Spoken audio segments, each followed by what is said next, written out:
Ih, deu blushing. Não curou a resina, ficou mole. Deu bolha. Ficou fosco. Olho de peixe. Tem noção da quantidade de problema que pode acontecer quando você começa a resinar? Então, no vídeo de hoje, você vai aprender a identificar esses problemas e, o mais importante, evitá-los e corrigi-los. Se você não me conhece, meu nome é Gutenberg, eu sou especialista em efeitos oceano, ilhas de resina e também criador do blog Guia da Resina Epox. No vídeo de hoje, a gente vai falar sobre os principais problemas na aplicação de resina epox, como evitá-los e como corrigi-los. Cada problema que acontece com a resina nos dias de hoje, nos preços de hoje, bate o desespero. Imagina se usar 1 kg de resina num trabalho, não vou dizer nem 1 kg, mas vou dizer 400 gramas. E aí dá blushing. Bolha, a gente até consegue resolver. Mas e quando a resina não cura? Fica mole. O que a gente faz? E quando dá olho de peixe na camada superficial? E quando aparece aquela ranhura ali, parece uma veia no meio da resina, o que a gente faz? Aí bate o desespero. Então, primeiro você tem que saber identificar quais são esses problemas, quais são esses... para saber o que você tem que fazer para não acontecer. E mesmo assim, caso aconteça por uma razão muito adversa, um problema que de repente você nem sabe que poderia existir, uma condição adversa que você nem sabe que poderia existir, você consiga corrigi-los de alguma maneira. Então, vamos direto para o primeiro ponto, que é um dos que mais acontecem e é a principal dúvida do pessoal, tá? Problema de cura. Problema de cura. Existe uma grande diferença entre secar e curar, tá? A maioria das pessoas acham que secagem, a maioria das pessoas que estão iniciando acham que secagem é a mesma coisa de cura. Bom, a resina, quando ela se diz seca, quando a gente pode falar que ela está seca, é quando você consegue colocar ali a mão nela e ela não afunda mais, ou ela não deixa a marquinha de dedo. A partir do momento que ela não deixa a marquinha de dedo e ela não afunda mais, quando você aperta, a gente pode dizer que a resina já está seca. Está seca ao toque, se você apertar ali ela não vai afundar. Só que o processo de cura é diferente, né? O processo de cura, ele demanda um período de acordo com a temperatura do ambiente, tá? Se a temperatura está entre 20 e 25 graus, o processo de cura ele leva até 7 dias. Se a temperatura está acima de 25 graus, vamos dizer 30, 35 graus, o tempo é menor do que os 7 dias. Creia aí que com os 3 dias já pode estar, a resina pode estar curada, 3, 4 dias. E se a temperatura é mais baixa que isso, aí já acontecem outros problemas que de repente a resina não vai nem curar. Ou ela vai esperar um tempo em que a temperatura suba. Existe um processo aí que poucas pessoas sabem, nem mesmo eu sabia, que se chama como se a resina ficasse dormindo, sabe? Ela fica ali na dormência até aumentar a temperatura para ela começar a curar. Enquanto ela estiver na temperatura baixa ali, ela não vai curar. E mesmo que, digo isso na temperatura muito baixa, abaixo de 16 graus, o ideal é ter uma estufa para essas temperaturas muito baixas. Então, nesse período que está muito frio, pode ser que ela não cure, e se a temperatura tiver muito baixa, mas aumentar ao longo do tempo, ela vai ficar ali no processo de dormência e vai começar a curar. Então, o ideal é sempre que você, por mais que esteja no frio, tá? Digo ali 17 graus, 18 graus, para mim aqui é frio, você tenha uma estufa, tá? Uma estufa para você fazer a peça e colocar lá. E aí, que tempo tem que ter essa estufa? Bom, que temperatura? Temperatura de 30 a 35 graus já está ótimo. Você consegue essa temperatura aí com uma lâmpada halógena ou com uma lâmpada de luz negra, que é uma... Aquelas lâmpadas que são as lâmpadas fluorescentes, que chama, aquela que tem essas antes dessas lâmpadas de LED, né? Essas lâmpadas elas esquentam bem também, tá? Mas não tanto quanto aquela halógena, aquela amarelinha. Então, o ideal é você ter uma estufa. Como que faz essa estufa? Uma caixinha de papelão ou uma caixa de madeira. Reveste ela com papel alumínio por dentro para poder segurar o calor. Usa a parte brilhosa do papel alumínio, tá? Virada para dentro da estufa. A parte que não tem brilho você cola nas paredes e coloca uma lâmpada daquela ali. E aí é bom você ter um termoigrômetro também para você manter aquela temperatura ali entre 30, 35, 40 graus. E aí você dificilmente vai ter um problema de cura da resina. Até um problema de blushing que a gente vai falar daqui a pouco, tá? Então, antes de você resinar, você tem que ter um termoigrômetro para justamente saber qual é a temperatura que está no seu local que você vai resinar e a temperatura e a diferença da temperatura do satélite. Ah, Guto, mas para mim, se está no celular 25 graus, está 25 graus aqui em casa. Aí que você se engana. Por exemplo, acabei de passar por um período de chuva aqui e frio de praticamente uma semana. E aí, nesse período de chuva e de frio, a temperatura lá ficou em torno dos 20, 22 graus. Ontem saiu o sol. Ontem saiu o sol, fez lá 28 graus. Hoje já está frio de novo. A minha casa, ela tá fria. Ela não, um dia de sol não é suficiente para esquentá-la. Então, eu não posso considerar que no dia que fez 28 graus, que o satélite marcou na atmosfera, quer dizer que aqui, dentro do local onde eu resino, também fez 28 graus.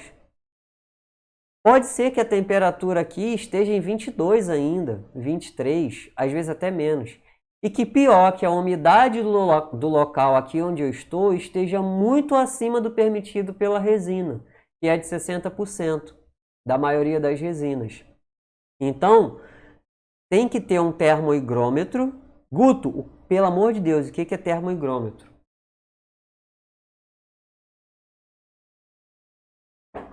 Esse aparelhinho aqui, ó, tem que ter um aparelho desse para você identificar qual é a temperatura que está no local em que você está resinando e qual é a temperatura que está lá fora.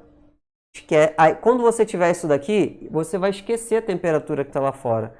Sempre quando você entrar no seu local de trabalho, você vai ver, hoje aqui está 25 graus, 70% de umidade. Não posso resinar. Tem que esperar chegar a 60. Aí você vai esquecer, eu nem olho a temperatura. O importante é a temperatura do local que você vai resinar. Se você não considera isso, o que vai acontecer? Você pode ter problema de cura, você pode ter problema de blushing, pode ter a resina ficar pegajosa, não curar nunca. Enfim, tem vários problemas que podem acontecer, mas os principais é o problema de cura e o blushing, que está relacionado à umidade e gás carbônico. Já já a gente vai falar desse. Então, quando você for resinar no local, tá? Se a umidade estiver muito alta, escolha a resina que tenha maior resistência à umidade. No caso, se você usa Redilize, você vai escolher a 2004 ou a 2001. São as resinas que têm maior resistência à umidade do ar.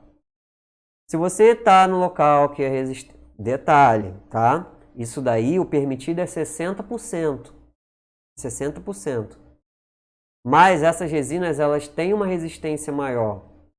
Diferente das resinas 4008 e 4002, que tem proteção ultravioleta. Essas resinas, elas têm proteção, têm uma resistência ao blushing? Tem, mas não tanto quanto a 2004 e a 2001. Então, vai resinar num local que a umidade está alta, o ideal, espera. Ou se você vai resinar e a umidade está 70%, 75%, você resina e já deixa a estufa preparada. Resinou, pegou, coloca dentro da estufa, que é o que eu faço. Quando é uma peça pequena, eu fiz uma bandejinha, eu resino já em cima da bandeja. Aqui a umidade estava alta, 75%. Acabei de resinar, eu já coloco dentro da estufa. E ali já está 35 graus. Aí fica lá até resolver até passar o período de cura. Eu sei que a resina não vai mais absorver a umidade do local.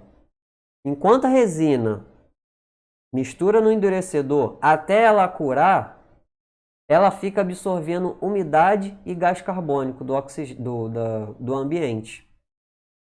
Como que você vai medir o gás carbônico? Cara, você teria que ter um aparelho para você medir o gás carbônico.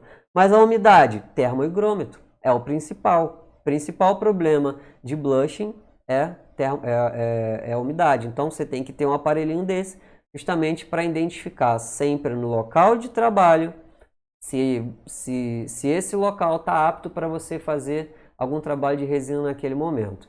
Beleza? Então, problema de cura está relacionado à temperatura local. E como que você evita? Tendo um termohigrômetro para saber qual está a temperatura real do local e como que está a umidade e como que resolve o blushing. Cara, vou falar o blushing daqui a pouco, mas o problema de cura, como que resolve? Se a resina não cura, aí, amigo, já era. Para a resina não curar e isso não ser um problema de temperatura, vamos dizer que você fez a mistura certinha, a resina não curar, com certeza vai ser algo relacionado à temperatura. Mas se você não fez o processo de mistura certo e a temperatura está boa, está ok, aí não adianta. Você não consegue fazer a resina curar, nem esquentando ela, porque você não fez a mistura correta de endurecedor e resina. Aí você vai ter que remover com a espátula daquela superfície ali que você colocou e jogou fora. Tá? Então, problema de cura. Se você misturou certo e a temperatura está baixa, ele vai curar. Coloca dentro da estufa que ele vai curar. Enquanto estiver frio, ele vai ficar ali no processo de dormência, vai ficar absorvendo umidade do ambiente. Ele pode dar blushing, pode dar alguns problemas. Então, problema de cura. Misturou certo, coloca a umidade alta, temperatura baixa, bota na estufa.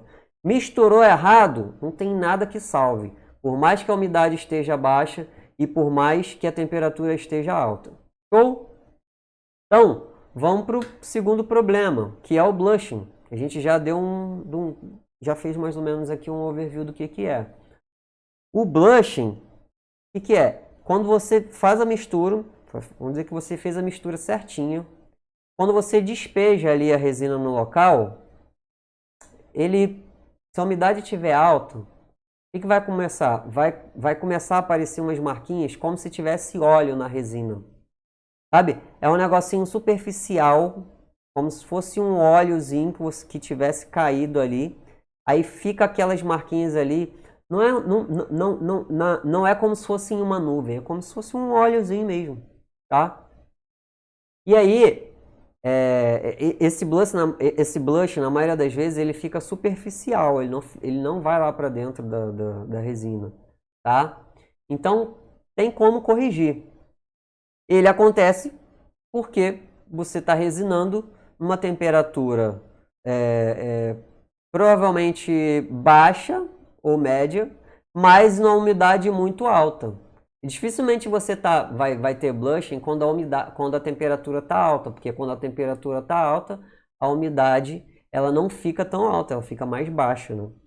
Fica ali em torno de 45%, 50%. Agora, quando a temperatura está muito baixa, a maioria das vezes a umidade está bem alta. Então, passou de 60% de umidade, já corre o risco de acontecer o blushing, tá? Como que você evita? Já falamos, né? Resinar em temperatura entre 20 e 30 graus, que é o ideal. Consequentemente, a umidade tem que estar abaixo de 60%. Se tiver acima de 60%, você já está no risco de ter blushing.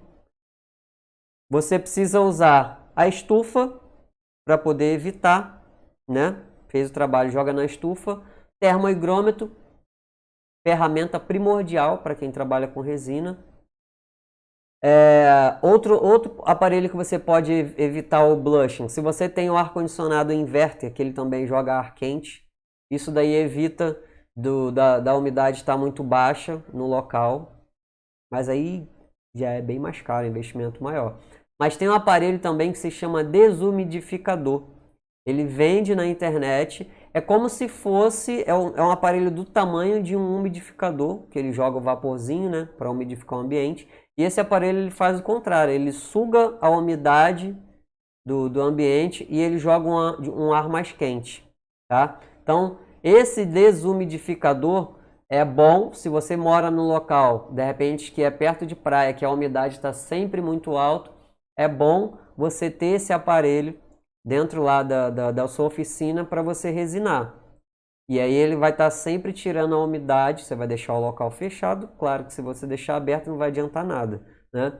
Você vai deixar o local fechado, com esse aparelho ligado, enquanto se você estiver usando a resina ali, tá? Terminou de usar, de fazer a aplicação, do mesmo jeito, pega a peça e coloca na estufa. Estufa é primordial, tanto para ambiente com a temperatura baixa, umidade alta, quanto para a temperatura que já é alta. Você vai ver que a grande parte dos seus problemas são resolvidos com uma pequena estufa de papelão, tá? E também você pode usar um aquecedor, porque aí também já é outra coisa, né? Você tem que ter, você não vai comprar um aquecedor porque é muito mais caro. Mas um desumidificador já resolve grande parte dos problemas de blushing, beleza? Então, tem como corrigir? Tem como corrigir. Como que você faz? Como eu disse, a maioria dos problemas de blushing, ele é superficial. E aí o que você tem que fazer? Você tem que passar uma lixa para poder comer essa parte que ficou com aquela marquinha de blushing. De repente você tem que passar uma lixa até mais grossa. E ele é superficial, mas não é com um paninho que você consegue tirar. Tá? Ele é uma marca na resina ali. Eu não sei ao certo se ela fica com 1 milímetro. Não sei se chega a ser 1 milímetro. De repente até é. Mas quem pode explicar isso melhor é o Clóvis Sakamoto, que é um cara que é muito especialista, bastante técnico. Eu acho que é o maior especialista do Brasil em resina epóxi. Então ele é o cara ali exatamente técnico. Então assim, eu não sei mais ou menos em média quanto que fica o blush, se é 1 milímetro e tal, abaixo da camada superficial. Pode ser que ela aconteça até com mais, não tenho certeza, mas para os trabalhos que eu faço e que eu ensino a fazer, se o blushing acontecer, ele vai acontecer bem superficial, até porque os trabalhos são superficiais, camada superficial, tá? Então, como corrigir? Passar uma lixa e depois que você passar uma lixa, limpar, você vai dar uma nova camada de resina transparente.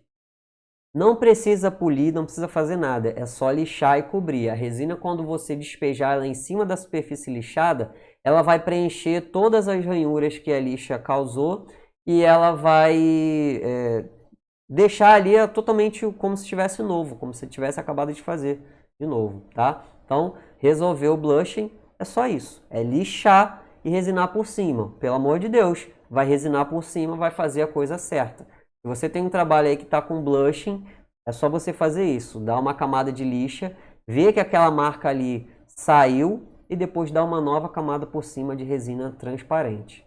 Show? Um outro problema que acontece com muitas pessoas que trabalham com moldes, que é o quê? Que é o acabamento fosco. Caramba, existem... Isso daí é algo que deveria ser... Quem compra moldes, quem está iniciando agora e compra moldes, não consegue identificar quando o molde é brilho ou fosco. Primeiro eu vou falar de molde, depois eu vou falar de superfície, tá? Então, não consegue identificar, porque às vezes a foto não dá para você ver se o molde está brilhando ou se o molde está fosco. As pessoas deveriam colocar, né? Eu creio que algumas lojas colocam molde fosco, molde brilhoso, porque aí, pô, imagina, você compra, demora lá, pô, 7, 10 dias para chegar. E quando chega o molde fosco, sacanagem, né? Então, pô, pelo amor de Deus, quem vende molde tem que falar se o molde é fosco, se o molde é brilhoso. Então, se o molde for fosco, o que é o molde fosco, Guto? É quando você olha para ele e ele não reflete o brilho da luz. Coloca ele de frente para a lâmpada, ele não reflete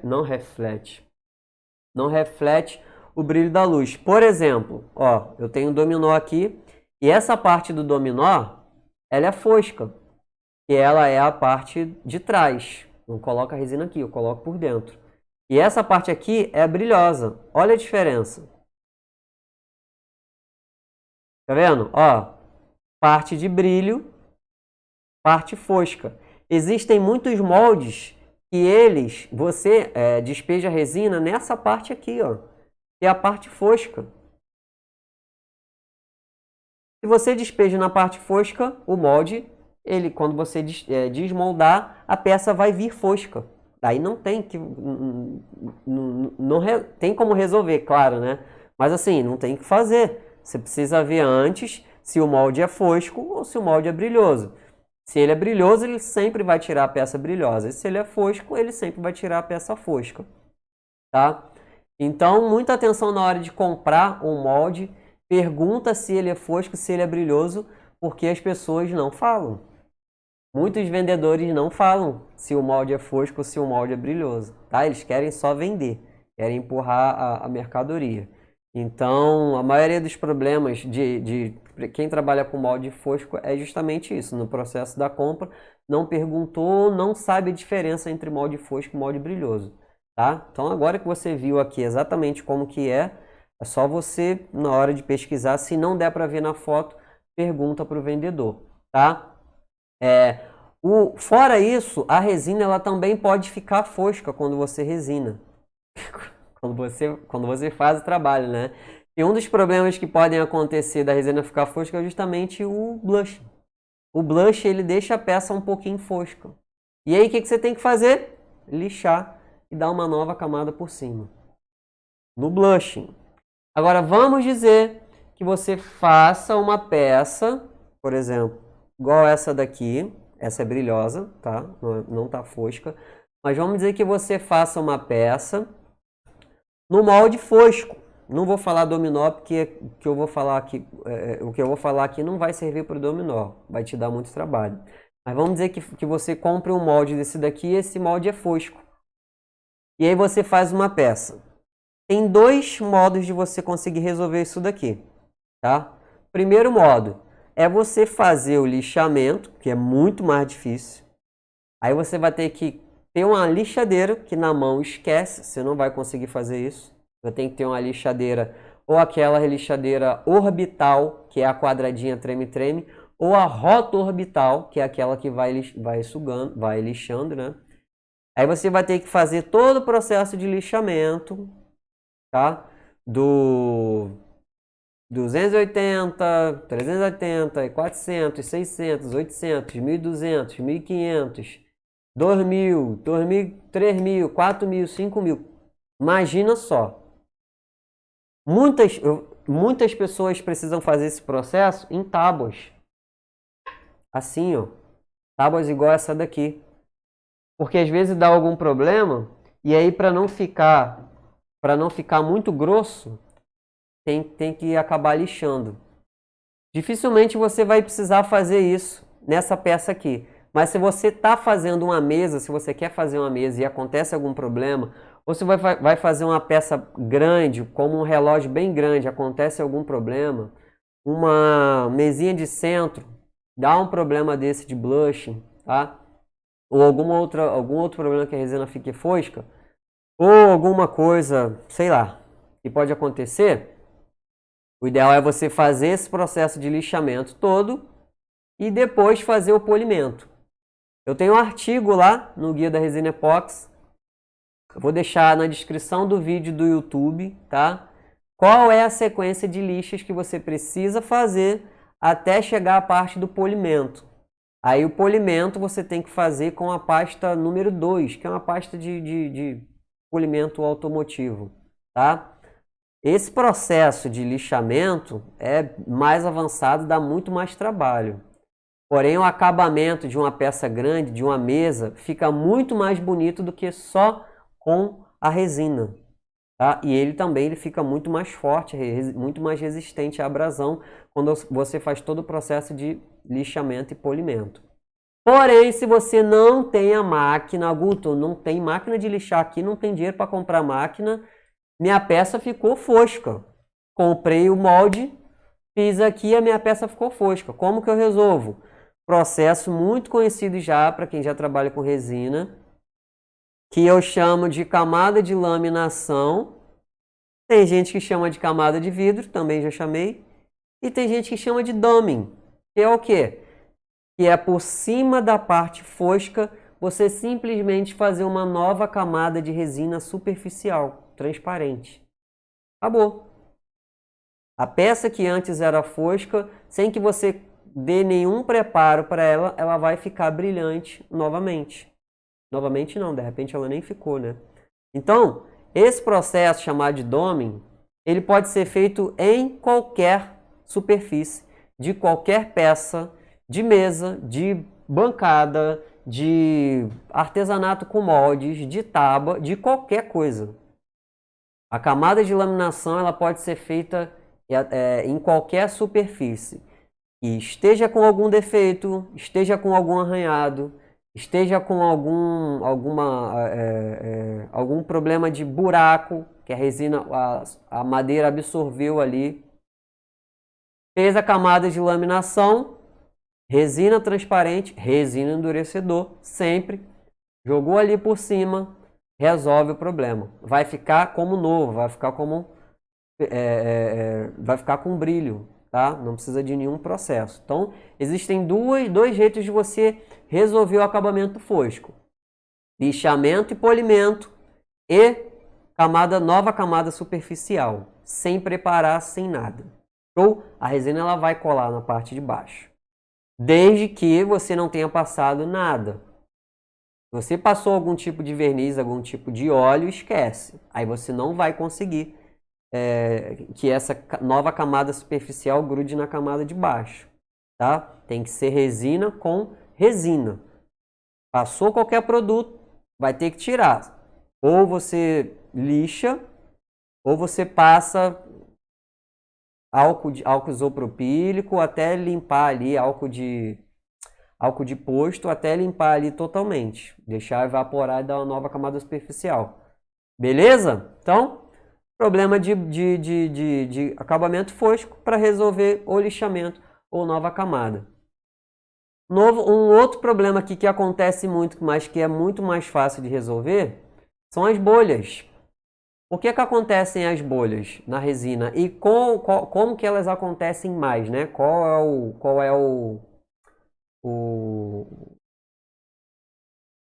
a resina que ela acontece mais? Em que casos ela acontecem mais? A bolha ela se forma quando você está misturando a resina no endurecedor, tá? Quando você começa a misturar, começa a entrar ar, que está ali, oxigênio do ambiente, na resina e começa a causar essas bolhas. Essas bolhas acontecem mais em resinas de alta viscosidade, que são as mais grossas. Por algum processo químico, ela absorve mais o oxigênio, um processo de alguma coisa relacionada à densidade, enfim, não sou especialista em resina em si, da parte técnica, mas a resina de alta viscosidade, ela gera mais bolhas do que a resina de baixa viscosidade.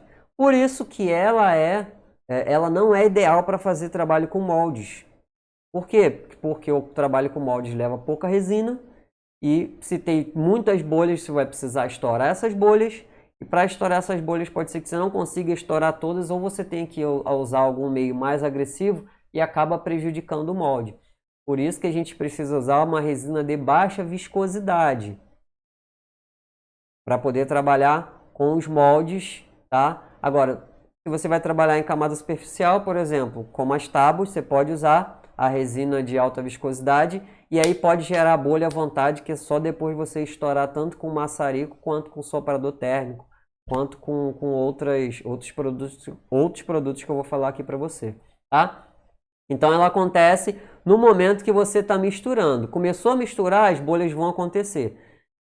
Por isso que é bom você não, se você vai fazer um trabalho de preenchimento com molde, é bom você misturar devagar para não gerar tantas bolhas, tá?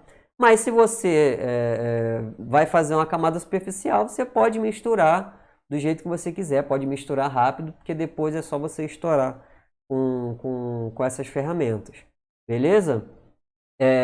Então as resinas que mais acontecem em bolhas são as de alta viscosidade e as que menos acontecem são as de baixa viscosidade. Como que eu consigo resolver, Guto? Antes, como que eu consigo evitar, né? Duas formas aqui que eu falei agora. Usar a resina ideal, tô sendo até repetitivo, né? Mas é usar a resina ideal e não misturar muito rápido. Mistura mistura prolongado, 5 minutos, que é o tempo que eu misturo minha resina sempre, mas mistura devagar, beleza? E agora como que eu posso resolver? Primeira forma é aquecimento. Esse aquecimento ele pode ser por maçarico ou com soprador térmico. Quando você coloca o calor na resina, o que acontece? A bolha de ar estoura, que é uma bolha de oxigênio. Ele queima o oxigênio, aquece o oxigênio e estoura na hora. Porém, você tem que ter muito cuidado ao usar o maçarico, porque se você usa ele de uma forma prolongada, no mesmo local, ele vai fritar a resina. E aí, se você frita a resina, ela vai ficar uma marca que você só consegue corrigir se você der uma nova camada superficial. Então a resina ela aguenta até uma temperatura. Se passar daquela ali, que ela só vai passar daquela ali, se você concentrar o calor nela, ela vai dar uma fritada, digamos assim. Então, sempre quando você for usar o maçarico, não importa o tamanho que você vai, não importa o tamanho do seu maçarico, você nunca pode ficar no mesmo local ali, mesmo que aquele local tenha muitas bolhas. Você tem que ficar sempre em zigue-zague, espalhando calor, para que o ponto que você passou o maçarico aqui, ele aqueça, estoura as bolhas e ele volte para a temperatura ambiente de novo para você fazer uma nova aplicação de calor para ele estourar as bolhas que estão embaixo subirem e você conseguir estourá-las, tá? Então é sempre alternando de local e volta ali e estoura as bolhas. Maçarico. Soprador térmico, mais difícil disso acontecer, porque ele não tem 1200 graus praticamente, que é a do fogo direto. Ele chega ali a 600 graus, 500 graus, e já é o suficiente para você estourar as bolhas. 400 graus já estoura a bolha, 500 graus, 600, então muitas bolhas, tá? Porém, se você concentrar 500 graus, 600 graus, até que seja 400, no mesmo local, por um período prolongado, vai acontecer a mesma coisa, a resina vai fritar. O maçarico ela frita mais rápido, mas com o soprador ela também frita. Então, sempre que for usar alguma ferramenta de calor em cima da resina para estourar as bolhas, você tem que ficar alternando o local para poder ela não fritar. O problema do soprador térmico é que, como ele joga ar, ele também vai jogar o que está ali no ambiente. Pelo, você tem pelinho, tem cachorro em casa, como eu tenho aqui, ele vai jogar um monte de pelinho, vai jogar cisco, vai jogar até seu cílio, sua sobrancelha, se tiver, ele vai jogar ali. Então tem que estar sempre de olho se depois de usar o soprador térmico caiu mais alguma coisa ali para você tirar logo. Beleza? Outra forma que tem de tirar as bolhas é um método de vibração, tá? Quando você vibra, quando você chacoalha assim, por exemplo, um copo que acabou de misturar resina e começa a bater ele, as bolhas começam a subir e elas estouram. Então, se você tem alguma coisa que vibra, estranho isso. Você tem alguma coisa vibratória, uma mesa que vibra, ou sei lá, algum aparelho de massagem, e você consegue colocar ele ali na sua mesa de forma que aquela superfície ali ela fique vibrando, isso também vai estourar as bolhas. Porém, você tem que ter ciência ali de que se a vibração é muito forte, ela também pode estragar o efeito da sua resina, o efeito que você fez. Beleza? Mas vibração também estoura as bolhas. Outra coisa que estoura as bolhas é um spray quebra-bolhas que vende em diversas lojas de artesanato, de produtos para resina, ou álcool isopropílico, que é o mais simples aí que a gente conhece, né? Álcool isopropílico que vende em lojas de informática, que vende em lojas de ferramenta. Coloca ele dentro de um spray, de um borrifador, joga ali, não pode exagerar, é uma, duas borrifadas, ele vai se misturar ali com a resina, vai estourar as bolhas superficiais, vai ficar ali em cima e daqui a pouco ele vai evaporar. Então ele não se mistura ali com a resina, não causa nenhuma reação, nenhum problema. Ele simplesmente evapora. Porém, problema do álcool isopropílico é que se você faz algum efeito com diversas cores na resina, quando o álcool isopropílico cair ali, pode ser que ele misture um pouco essas cores e aí vai estragar o seu efeito. Beleza?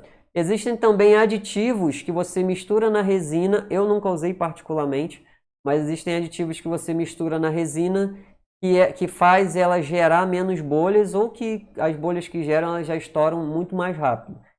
Um desses aditivos se chama Siladite, que é vendido na rede Leasing. É um vidrinho pequenininho assim, tá? Se você quiser comprar na rede Leasing, tem cupom de desconto lá do Guia da Resina Epóxi, Guia da Resina Epóxi 10.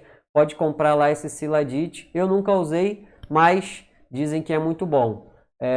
Outra coisa que você pode usar também para estourar as bolhas é um rolo fura-bolhas, tá? Que é muito utilizado para porcelanato líquido no piso e no chão. Porém, o problema do rolo fura-bolhas é que quando você usa ele, se tiver algum efeito, na resina, um desenho, ele também vai prejudicar o efeito da resina, né? Ele tem um monte de como se fossem preguinhos de plástico, assim, não sei qual é o material. Ele vai passando ali, ele vai estourando as bolhas. Mas também, como ele entra um pouco na resina, ele vai mexer um pouco com o efeito que você tentou dar, beleza? Outros problemas que podem acontecer também com a resina é chamado olho de peixe. Que é o quê? Que é quando você faz uma aplicação numa superfície e por algum motivo, um desses motivos pode ser a madeira ser muito porosa, ela absorve e aí fica um buraquinho ali, aquele buraquinho a gente chama de olho de peixe. Para resolver esse problema, você tem que dar uma nova camada de resina por cima. Outro problema que ocasiona olho de peixe é quando você vai fazer a aplicação em um local e esse local tem, por exemplo, algum tipo de óleo, algo que tem algum produto oleoso.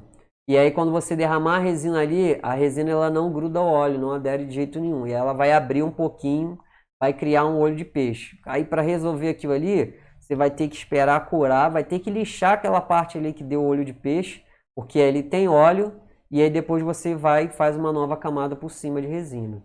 Beleza?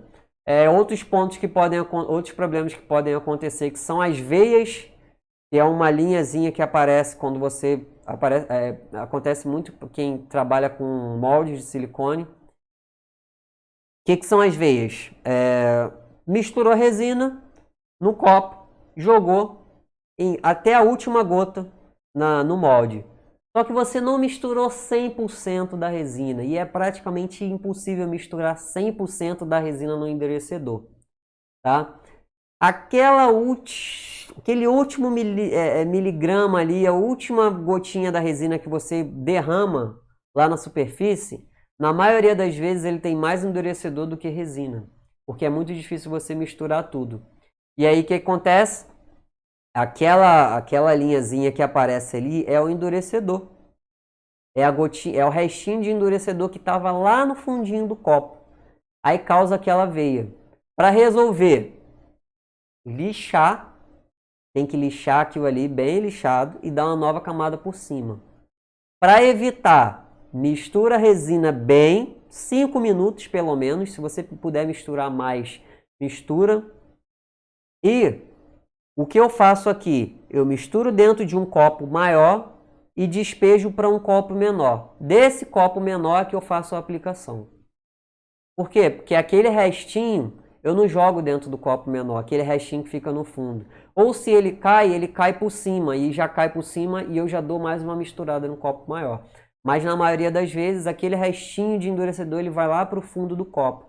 Tanto é que se você usa, por exemplo, um copo de polipropileno, quando você deixa um restinho de resina no copo e ela endurece, depois vai tirar a resina do copo, lá no fundo, se você passar o dedo assim, tá molhado de endurecedor. É aquele restinho que fica lá no fundinho do copo. Esse restinho, ele causa essa ranhura, ele causa essa veiazinha na resina, tá? Outras coisas que podem acontecer é o ponto mole, que a gente já falou também, né? De não ter misturado exatamente na proporção certa resina e endurecedor. Se você quiser saber mais sobre outros problemas que podem acontecer, eu tenho um artigo lá no Guia da Resina Epóxi também, vou deixar aqui na descrição do vídeo no YouTube, sobre algum desses problemas de olho de peixe, de ponto mole e de bolhas, como que resolve. Só dá uma olhada lá no Guia da Resina Epóxi, tem mais de 70 artigos lá que ensinam sobre a aplicação de resina. Show de bola? Então, espero que você tenha gostado do vídeo, acho que acabou ficando um pouco longo, mas o importante é o conteúdo, que você saia daqui sabendo dos problemas que podem acontecer, como evitar e como resolver. Show de bola? Então é isso. Um grande abraço, até a próxima.